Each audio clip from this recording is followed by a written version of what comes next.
Esse é um carro que reúne quase tudo o que há de melhor no mercado automotivo mundial. Ele é um SUV, é esportivo, é um carro híbrido plug-in e é extremamente econômico com uma ótima lista de itens de série. Mas será que vale a pena você pagar 315 mil reais nesse carro? É isso que eu te conto, mas antes disso, roda a vinheta.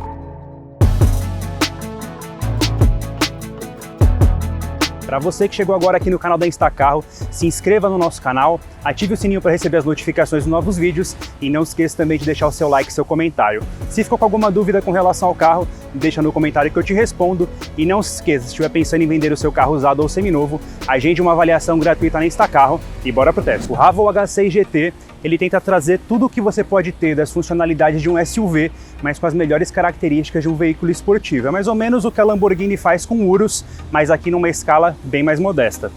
E falando aqui de design, o que ele tem de diferença em relação aos outros H6, principalmente aqui na dianteira, é a presença desse para-choque, que tem essa área central aqui do logo da Haval mais projetada, uma abertura grande aqui na região dos radiadores e é esse elemento aqui em preto que imita fibra de carbono.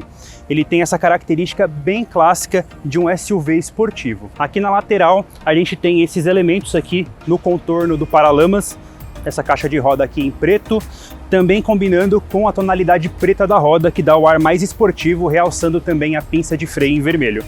Todo esse conjunto traz você aqui para o meio, e o que é interessante de elemento de design aqui esportivo desse carro é aqui na porta traseira, a gente tem esse pequeno flap aqui em formato de barbatana, que também tem função aerodinâmica, tudo para trazer o ar por aqui e tornar esse carro melhor e mais eficiente na hora de cortar o ar. O mais interessante aqui da traseira é como a carroceria, com essa queda coupé, combina com o visual do carro. E não só isso, mas por ser um carro esportivo, um SUV esportivo, ele traz como elementos aqui aerodinâmicos um primeiro spoiler aqui e um segundo na dobra aqui do porta-malas, para ainda reforçar a característica de veículo esportivo. E assim como lá na frente a gente tinha o elemento imitando fibra de carbono, a gente tem essa peça aqui ligando as duas lanternas traseiras em LED. Também você vai perceber que esse carro não tem nada de cromado, tudo é escurecido, com exceção dessas duas aberturas aqui da saída, da dupla saída de escape nesse veículo. E o que é interessante de falar aqui é o tamanho desse porta-malas, ó.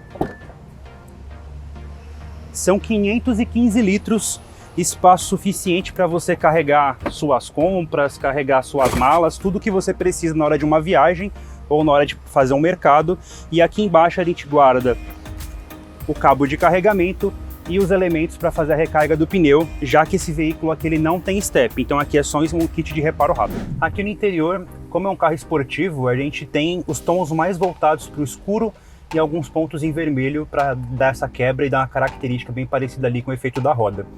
Então, o que a gente pode ressaltar aqui principalmente é com relação à qualidade do acabamento, onde tudo é emborrachado, mesmo nessa área aqui que imita fibra de carbono, é emborrachado de couro, tem alcântara, os plásticos são de boa qualidade, dá realmente uma intenção, uma impressão de um veículo mais premium.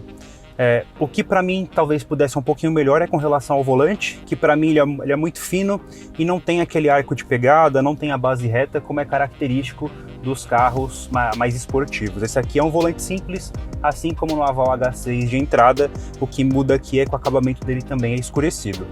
No mais, a gente tem aqui o painel de instrumentos, que é 100% digital e que traz na área central as informações do piloto automático adaptativo e a leitura dos veículos à frente.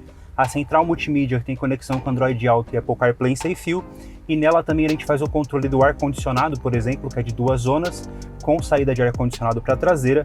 Temos os bancos com regulagem elétrica, também com acabamento padrão igual das portas com alcântara, couro e detalhe GT em vermelho. Tem regulagem elétrica e tem também a possibilidade de ventilação. Temos o teto solar panorâmico. E o que é legal de falar, não só para quem vem aqui na frente, é mostrar o espaço para quem vai lá atrás. Aqui atrás o espaço é mais do que suficiente para carregar 3 pessoas. Temos aqui o assoalho plano, então não só quem vem aqui nas laterais, como vem na área central, tem espaço para colocar a perna de maneira bem confortável. A gente encontra aqui o mesmo padrão de acabamento das portas lá da dianteira, com área aqui em plástico, emborrachado, alcântara, mesma condição e um ótimo espaço para o banco aqui da frente. Não só para frente, mas como para o teto. Mesmo esse carro sendo um SUV coupé, ele não afeta tanto o espaço, mesmo para pessoas mais altas do que eu, andam aqui de maneira bem tranquila. E do ponto de vista de conforto, como eu falei, temos saídas de ar-condicionado e aqui 2 saídas USB para recarregamento dos seus celulares, por exemplo.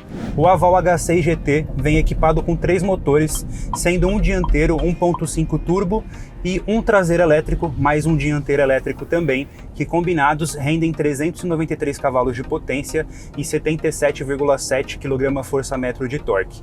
Isso faz com que esse carro acelere de 0 a 100 em 4,8 segundos. É desempenho de carro esportivo. E não só isso, é um desempenho de carro esportivo em um carro que consegue fazer na média de 27, 25 km por litro rodando aqui na cidade. Consumo excelente, isso porque a estratégia de funcionamento desse carro é bem inteligente. O funcionamento desse conjunto híbrido, ele foge um pouco do que a gente está acostumado aos outros veículos híbridos do mercado, salvo algumas exceções. Por quê? Ele funciona essencialmente como um carro elétrico. Então, na utilização, quando você for conferir o fluxo de energia aqui, você vai ver que esse carro, em alguns momentos, ele vai estar usando somente o motor dianteiro, em outros momentos ele vai estar usando o motor traseiro combinado, isso para te oferecer a melhor condição de rodagem. E o motor a combustão, ele só vai entrar realmente quando você precisa de mais energia, de mais força, ou quando você vai dirigir de maneira mais esportiva mesmo. Então ele vai entrar no modo de exceção, e a outra exceção que ele vai entrar também é quando a sua carga de bateria já estiver mais baixa e ele precisar funcionar como um híbrido, como um motor a combustão, como um gerador. Então no seu dia a dia, digamos que 90% das vezes, esse carro vai ser um elétrico para você. Um exemplo, peguei esse carro com 100% de bateria, ele tinha previsto de rodar 160 km somente com a carga de bateria, e é mais ou menos isso que eu vou conseguir rodar mesmo. Já rodei cerca de 60 km com ele e tem mais ou menos previsto aqui para rodar com mais 85 km. É bem próximo do que já era esperado. Fora isso, eu ainda tenho o tanque aqui de combustível, de gasolina, que eu posso rodar mais de 700 km. Se você colocar as melhores condições possíveis, rodando na cidade, é um carro que você chega próximo dos 1000 km de autonomia. Então é um carro bastante eficiente do ponto de vista de energia, de desempenho, e bastante eficiente do ponto de vista de consumo. Fora que você, como ele é um híbrido plug-in, você consegue ter a possibilidade de carregar ele em tomada. E tendo uma bateria aqui de 34 kWh, você pode fazer uma recarga, né, numa tomada simples.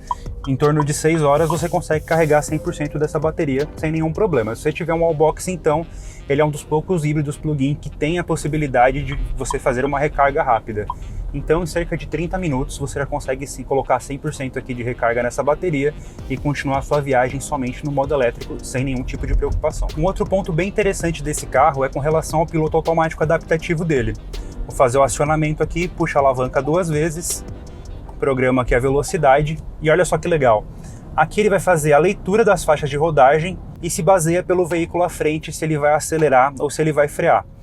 Então eu posso tirar a mão do volante, que ele vai se basear por todas essas referências e continuar fazendo o trajeto normal. Em algum momento ele vai pedir para eu colocar a mão no volante de novo, para que eu esteja sempre tomando a atenção do veículo, não fique dirigindo de maneira insegura. Agora, digamos que por algum motivo ele perca a referência das faixas de rodagem. O que é interessante desse sistema é que ele se baseia 100% no veículo à frente e, se precisar, ele vai mirar no carro da frente e vai começar a seguir ele. Se sumir a faixa de rodagem, ele vai começar a copiar o carro da frente, então não tem risco. Como você pode ver, aqui é uma via que tem uma precisão muito boa da delimitação das faixas, mas em locais até que não é tão preciso assim, ele consegue por uma faixa de rodagem só, ou só da direita ou só da esquerda, se basear por ela para continuar funcionando da maneira como precisa. É um sistema muito inteligente, tão bom quanto o que a gente consegue observar em veículos mais caros como os veículos da Volvo. Um outro ponto para se ressaltar nesse carro é com relação ao conforto de rodagem dele, que apesar de ser um carro com a proposta de ser um esportivo, um SUV esportivo, ele tem uma calibração muito boa para tornar a sua condução o mais confortável possível. Ele tem uma calibração bem confortável, como você pode ver do lado de fora. Ele tem rodas grandes, né, com pneus grandes, só que ele não tem um perfil tão baixo, então isso também ajuda no equilíbrio e digamos assim, que na absorção dos impactos da via. Ele é um carro bem confortável, bem macio, não é tão baixo, você não raspa ele em nenhum momento. Talvez como um ponto de atenção, especificamente dessa unidade, ele é um carro que está com aproximadamente 20 mil quilômetros rodados, e é um carro da frota da própria GWM, é um carro que acompanha, faz todas as manutenções em concessionária, e mesmo assim, como é um carro que toda a imprensa automotiva avalia nas mais diversas condições, e como vocês acompanham de outros jornalistas, outros influenciadores, colocam o carro no mais extremo possível para poder provar como que ele se comporta. E de tudo isso, dessa unidade, eu já começo a observar e escutar alguns ruídos vindo da parte traseira do veículo.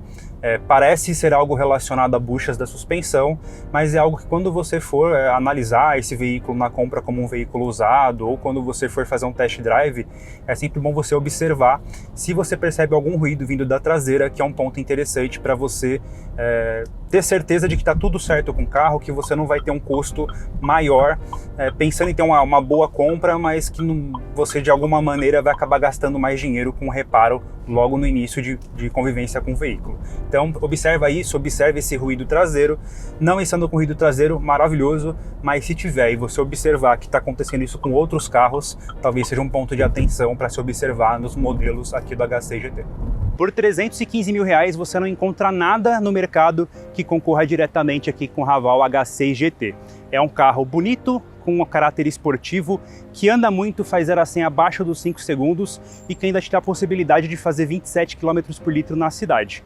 É um híbrido plug-in muito interessante e que, se você está pensando em ter o seu primeiro híbrido, talvez essa daqui seja uma das melhores opções do mercado, se não a melhor.